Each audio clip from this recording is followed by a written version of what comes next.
waxaa dhici karta inuu macallin intuu galaa soo galo aan tababarnayn uu idin yidhaahdo waxaa idiin dhigayaa maado laakiin maadadan way adeeg badan tahay way adag tahay inta aan dad usoo dhigayay wax ka ku guulaystaa waa la waayey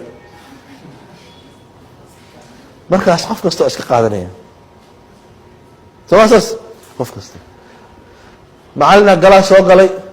sabuuradda wuxuu ku qoray xisaab wuxuu yidhi xisaabtan waa xisaab adag cid ka shaqaysaana waa dhif waa la waayey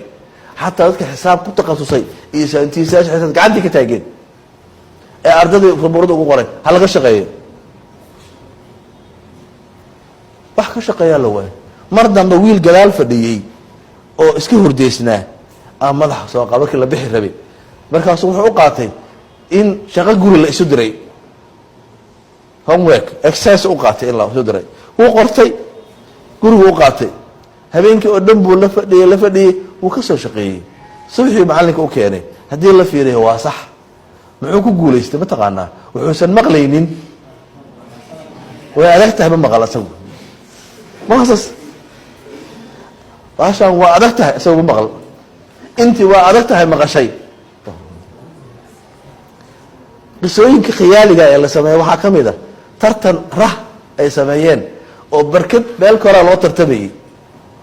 markaasaa markay ku ordaan kor u socdaan mid baa ordaya bilaabaya markuu kor sii maraya waa dadka kuwii kala qaylinaya waa soo dhici rabtaa waa soo dhici rabtaa waa soo dhaca mid kale waa soo dhacaysa waa soo dhaca markii dambe mid yar oo raha ugu yaraabaa kor u baxay waa soo dhacaysa jaa-isada isagaa la siiyey haddii la fiiriyey muxuu ku guulaystay wuu dhagalaa isagu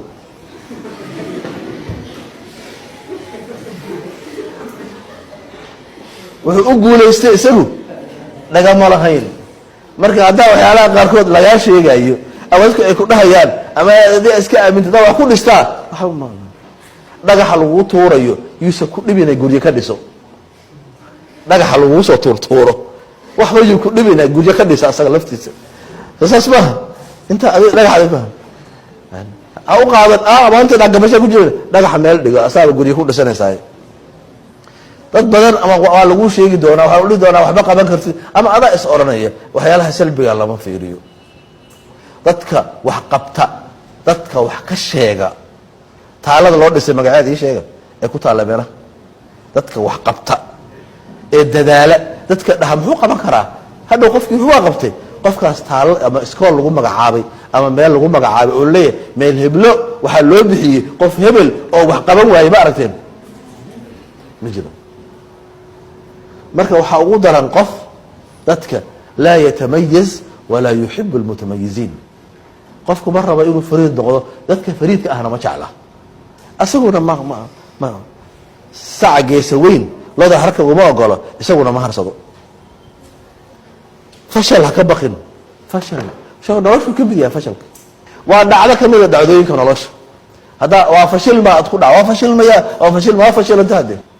naftaada waxaa ka buuxisaa iimaan iyo rajo wanaagsan dadaal waa gaaraysaa ilaahay ku kalsoonow waana loo ballan qaaday qof kasta oo dadaala inuu helayo qofba meel ku fiicanya meesha aad ku fiican taha wax ka xooji iktashif mawaahibaka qof la leeyahy wax uu ku fiican yahay ma jiro weli wax badanaan ku fiican tahay marka hubi waxyaalaha aad ku fiican tahay raadi haddaad is tiraahdo meeshaan waxbarashada kuma fiicnin waa ku fiican tahay hadda meesha kale uga fiican tahay raadi waayahay